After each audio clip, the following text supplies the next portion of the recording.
안녕하세요. 옆집 의사 김민수입니다. 아직도 불편하신 틀니 사용하고 계신가요? 그 불편함 정말 참을만 하신가요? 틀니 때문에 밥 먹을 때마다 불편하고 입 아프고 밖에서 식사하실 때마다 떨어질까봐 불안하신 분들 많으시죠? 하지만 걱정하지 마세요. 이제는 훨씬 더 자연스럽고 편안한 틀니를 대신할 수 있는 임플란트를 이용한 대체 치료가 있습니다. 그 중에서도 오늘은 틀니를 대신할 수 있는 임플란트 치료 중에서 전체 임플란트와 풀아치 임플란트라는 것을 소개해 드릴 거고요. 각각의 장단점과 환자분들한테 어떤 것들이 더 맞는 건지 저희가 좀 알기 쉽게 설명을 도와드리겠습니다.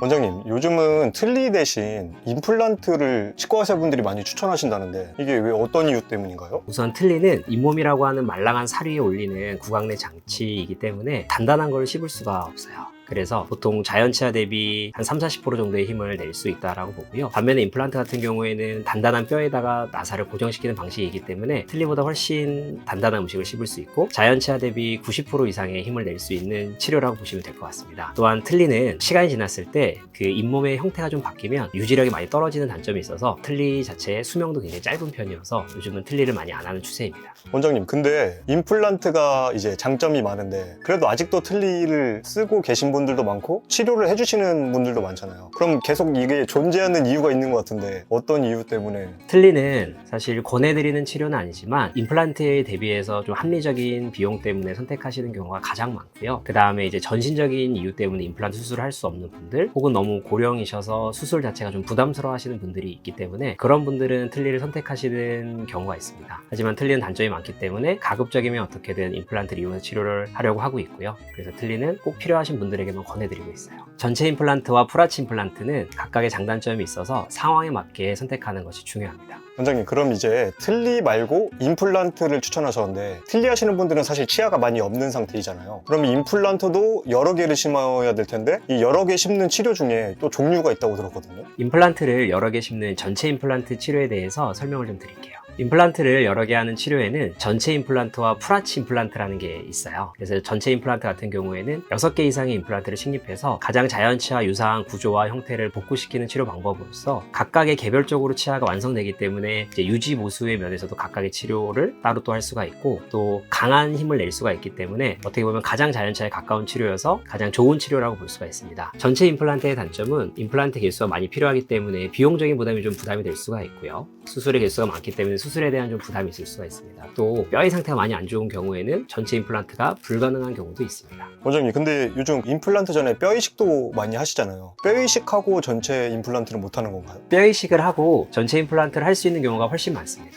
뼈가 안 좋으면 이제 전체 임플란트를 못 한다라고 하는 것도 사실은 옛날에는 그랬었지만 현재는 대부분 뼈 이식을 통해서 전체 임플란트를 다 하고 있기 때문에 전체 임플란트가 불가능한 경우는 거의 없다라고 보시면 될 것 같습니다. 풀아치 임플란트라고 하는 거는 전체 앞궁에 4개 임플란트 정도를 식립해서 전체 치아를 하나의 본체로 끼우는 틀니와 유사한 방식의 치료라고 볼 수가 있고요. 최근에 틀니를 대체할 수 있는 치료로 각광을 받고 있습니다. 하나로 끼우는 게 꽤 어려운 작업이지만 디지털 가이드 방식을 이용하면 정확한 경로를 설정할 수가 있어서 이 4개를 이용해서 전체 치아를 하나의 본체로 끼우는 치료 방법이 가능하게 되었습니다. 장점으로는 수술의 개수가 적기 때문에 부담이 좀 적고 회복이 좀 빠를 수가 있고요. 그 다음에 금전적인 부담이 좀 덜 할 수 있다는 장점이 있습니다. 단점으로는 이게 하나의 본체로 이루어지기 때문에 개별적인 교체나 수리가 좀 어렵고 전체 임플란트보다는 씹는 힘이 조금 약하다는 단점이 있을 수가 있습니다. 원장님, 그러면 만약 이 둘 중에 고민하시는 분들이 되게 많을 것 같은데 원장님은 어떤 치료를 더 추천하실 건지? 경제적인 부담이 없다라고 하면 당연히 자연치아와 가장 유사한 전체 임플란트를 권해드리고요. 근데 간혹 틀니에 익숙해져 있는 분들이 틀니와 비슷한 치료를 원하시는 경우에는 이런 풀아치 임플란트를 권해드리기도 합니다. 그래서 가능하면 전체 임플란트를 통해서 자연치아와 가장 유사한 상황을 복구시키는 것을 권해드립니다. 원장님, 그러면 임플란트를 이제 여러 개 심어야 되는 상황에는 전체 임플란트랑 풀아치 임플란트 얘기해 주셨는데 이 중에 그나마 원장님이 추천하시는 건 전체 임플란트. 그러면 이 전체 임플란트는 한 번 하면 얼마나 사용할 수 있나요? 보통 임플란트를 하시는 환자분들께는 반영구적이라고 설명을 드리는데 그건 이제 임플란트 뿌리가 건강한 상태를 유지하는 경우에는 어떻게 보면 자연치아의 뿌리가 새로 생기는 거랑 똑같은 상황이기 때문에 관리가 잘 되고 너무 강하게 식사를 하지 않으시면 자연치아와 마찬가지로 평생 쓰실 수가 있는데 관리가 잘 안 되시고 너무 딱딱하거나 단단한 걸 많이 드시면 자연치아가 또다시 망가지듯이 임플란트도 수명을 다할 수가 있습니다. 원장님, 관리를 잘 해야 반영구로 쓸 수 있다 하셨는데 이 임플란트가 가짜 치아잖아요. 이 치아가 썩나요? 관리를 잘못하면? 그렇진 않습니다. 임플란트와 자연치아는 양치아와 관리하는 방법이 완전히 다를 수가 있습니다. 치아 같은 경우에는 치아의 거층이 충치도 생길 수 있고 썩을 수도 있고 플라가 쌓일 수도 있지만, 임플란트 보철 같은 경우에는 겉면은 대부분 지르코니아라고 하는 매끄러운 보철물로 이루어져 있기 때문에 보철의 거층은 썩지가 않아요. 그래서 사실 임플란트 보철 거층은 양치를 열심히 하실 필요가 없고요. 물론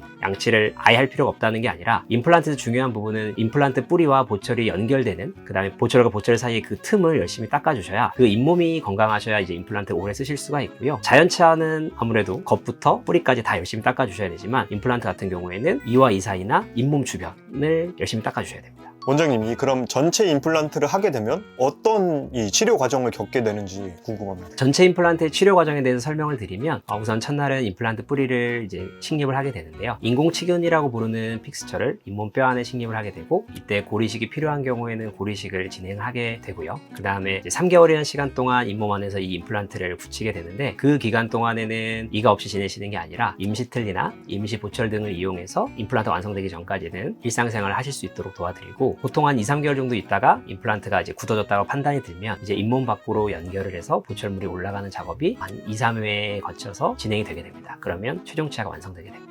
원장님, 전체 임플란트의 단점은 그래도 좀 비용적인 측면이 높다고 말씀하셨는데 프라치 임플란트랑 조금 비교했을 때 얼마나 차이가 나는 건지. 우선은 임플란트 비용에 대해서는 이제 병원마다 다를 수가 있지만, 전체 임플란트와 이제 프라치 임플란트 같은 경우에는 그래도 임플란트의 식립 개수가 꽤 많이 차이가 나기 때문에 아무래도 비용적인 측면에서도 20, 30% 이상의 차이가 날 것으로 생각이 되고 있습니다. 원장님, 전체 임플란트는 말 그대로 이 임플란트를 전체적으로 박아 넣는 거고, 프라치 임플란트는 한 4개 정도 이렇게 해서 기차처럼 몇 근 치아들을 한 번에 심는 느낌 같은데, 그러면 얘는 4개고 얘는 더 다수인데 가격 차이가 많이 나는 건 이 뿌리가 비싸서 그런 건가요? 아무래도 임플란트 뿌리의 비용이 비싸다기보다는 임플란트의 수술 과정이 더 까다롭고 중요하기 때문에 더 많은 임플란트를 식립해야 되는 수술에 대한 비용이 더 많이 책정되어 있다고 보시면 될 것 같습니다. 그러면 이게 임플란트 자체의 비용도 있지만 이 수술에 들어가는 과정이 워낙 더 복잡해지니까. 맞습니다. 임플란트 수술이 더 복잡해지는 것도 있고 고리식을 해야 되는 것도 있고 하기 때문에, 임플란트 뿌리 자체의 비용이라기보다는 그런 수술 과정에 대한 비용이 더 많이 든다라고 생각하시면 될 것 같습니다. 원장님, 그러면 이 전체 임플란트가 결국 큰 돈 내고 하는 건데 칫솔질이 사실 중요한 게 아니라 다른 지점이 더 중요하다고 말씀해 주셨는데, 그 부분 좀 더 자세히 말씀해 주실 수 있나요? 임플란트도 내 치아처럼 평생 쓰는 게 목표지만 올바른 관리 없이는 문제가 생길 수 있습니다. 아까 말씀드렸듯이 임플란트 같은 경우에는 보통 양치질만으로는 관리가 좀 부족하다라고 설명을 드릴 수 있습니다. 임플란트 같은 경우에는 자연치아보다는 조금 더 음식물이 많이 고이고 낄 수 있는 공간들이 많이 있습니다. 그래서 아까 말씀드렸던 것처럼 치아에 겉을 닦는 게 중요하지 않고, 임플란트와 임플란트 사이라든지 잇몸과 보철의 사이라든지 이런 공간을 닦는 게 중요한데, 양치질만으로는 좀 부족한 경우가 많습니다. 따라서 칫솔질과 치간 칫솔, 치실, 그리고 요즘은 물을 쏘는 장치, 구강세정기 등을 이용해서 그 사이사이 틈에 음식물이 끼지 않도록, 그 다음에 그 안쪽에 세균들이 남지 않도록 관리를 해주시는 게 특별히 더 중요하다고 할 수 있습니다. 틀니 때문에 불편하셨던 분들께 오늘 영상이 조금이나마 도움이 됐으면 좋겠습니다. 이제는 틀니 대신 편안하게 쓸 수 있는 임플란트 치료를 생각해 보시면 좋을 것 같고요. 궁금하신 점이나 고민 있으면 댓글 남겨주세요. 지금까지 옆집 의사 김민수였습니다.